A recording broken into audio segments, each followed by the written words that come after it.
Hi, here's a 2-minute recap of last week's lesson, Mark chapter 9, verses 2 through 29. I love you guys, miss you guys. Don't forget, middle school youth group, 7 o'clock via Zoom on Tuesdays. High school youth group on Wednesdays, 7 o'clock via Zoom. Anyways, we talked about the transfiguration and one of my favorite verses, verse 24.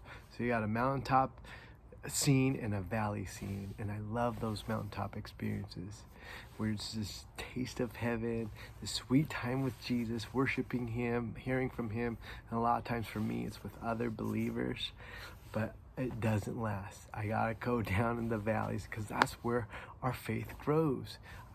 My faith is stretched in the valley, it's tested in the valley, and I grow in the valley. So that's what happened to Peter, James, and John. They saw Jesus in his glorious divine state, and they hear from God, and they really needed to hear that and see that to affirm their faith of what's coming next. They go down the mountain, and they come into this chaotic scene of this big giant crowd. The disciples are arguing because they can't cast out this demon of a kid, and the dad is desperate. He comes to Jesus, explains to Jesus, my son is possessed.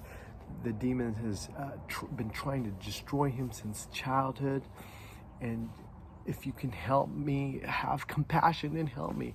And Jesus says, if you can, and here's my favorite verse, the dad says, I do believe, help my unbelief. And I love it because it's like saying, I confess where I am, and I need you to change me.